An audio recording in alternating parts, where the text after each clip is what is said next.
Realtor Pamela Lewis, broker of Realty Executives and team lead for Team McKinney. Oh my gosh, thank you so much for checking me out. And if this is your first time, thank you. I appreciate you for coming to check out my channel at Realtor Pamela Lewis. Hey Lucas, we're on camera.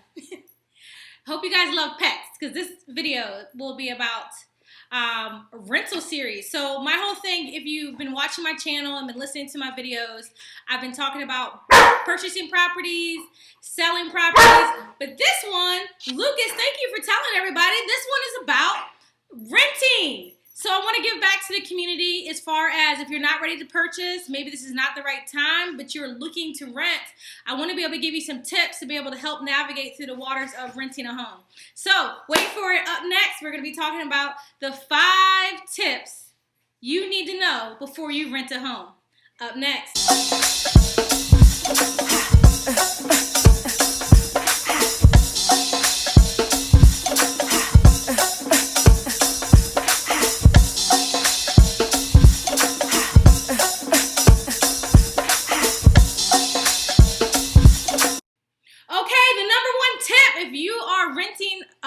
Or before you rent a home, you want to know, just like when you purchase a property, you want to know your credit score. Now, I've been a property manager for over 16 years. So I've been in the business with, renting homes out to people, condos, townhouses, apartment buildings, and all that. Now, this is not for everyone because some owners are private landlords, if you heard that term. Private landlords are ones that just rent their own home out and they don't go through a professional agency like we have with Realty Executives and Team McKinney. So I'm giving you that perspective as far as working with a professional organization.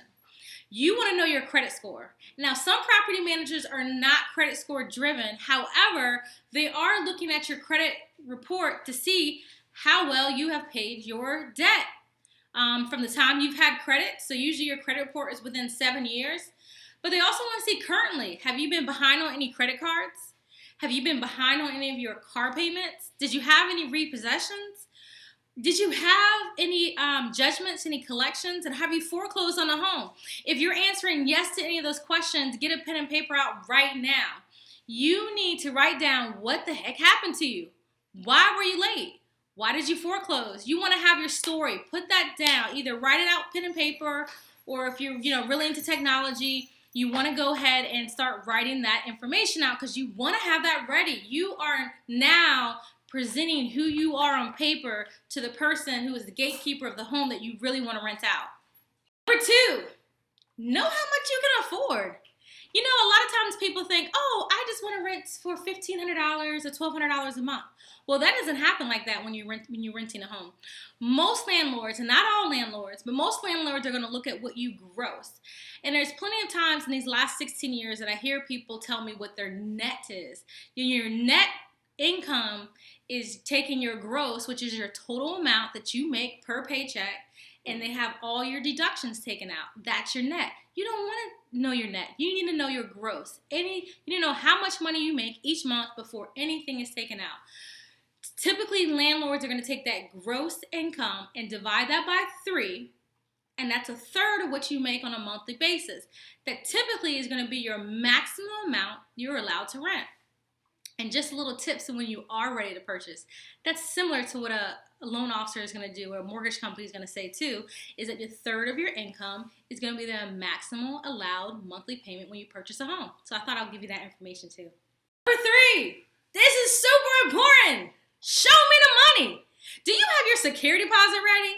Now you're looking for property, you decide which property you want, you fall in love. But then you ain't got no money. You need to have your security deposit. Have that ready. So whatever the 1/3 of your gross income is, or whatever amount, if you don't want to go over, let's say you don't want to rent up to 1/3 of your income, whatever that amount is, have your deposit ready. Because your landlord, depending on who you apply, what a company you apply for, they may ask for your security deposit up front. Security deposit in the Commonwealth of Virginia is the one thing that can hold a property off the market from anybody else getting it. So, some people are going to use the terms. So we'll go on to the next one. So let's wait for the next one. Number 4, check out when the move-in date is. You have a time period that you need to be into a property, right? So check out when the move-in date is. It may not match up to what you are trying to move into, so it's not going to be a winner. Why waste your money on an application fee if you can't move into the property when you need to? So make sure you check that. Also, this is a bonus tip for some of you guys out there checking on Craigslist. I am not knocking Craigslist for people posting up rental properties. I too sometimes post up properties on Craigslist.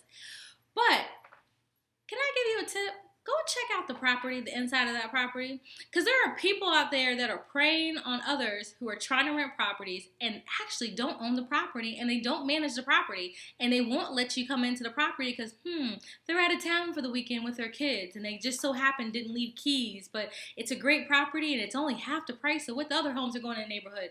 Check out the inside of the property. I know COVID's happening right now, COVID-19, so you don't want to do a lot of human contact, but virtual tour, you can FaceTime with the person, you can wear a face mask, do the things you have to do to be safe, but check out the inside of the property. What if the property's pictures that you're seeing online are from like 3 years ago when it was freshly painted? And then when you walk in today, that thing needs to be painted. You should know that before you give somebody your hard-earned money is to see the condition of the home. Okay, number 5, this is a huge one. Oh my God, you don't understand how much this is so huge. You need to know this because this happens to me and time again in the last 16 with the tenants that I have. You need to check the terms of your lease. Know what the heck you're signing before you sign it. If you don't understand it, ask somebody else that does. Check with an attorney. I'm sure they'll charge you a small fee or ask the questions to the property manager. Not only check the terms, but understand the terms. And also save your lease. You need to have a nice folder with all the information that you have signed before you moved into that property. Because you're going to need to know that information when it's time for you to move out. When you call Pam and say, hey, Pam, I want you to sell me a house. I don't know when my lease ends. Well, where the heck is your lease? When do you need to give notification when you want to move out? Do you have a pet? Well, what are the terms of having a pet? Are you paying pet security deposit, pet rent, pet fee? You have to know that a deposit, now I am not an attorney, so I do not practice law, but I'm giving you my opinion on this. But in the Commonwealth of Virginia, a deposit is refundable. Let me say that again for the people in the back. A deposit is refundable, but a fee is non-refundable. So know the terms. Know what you're signing. All right, guys, hopefully you enjoyed those top 5 tips that you need to know before you rent a home. If you have any questions, reach out to me. I would love to hear from you.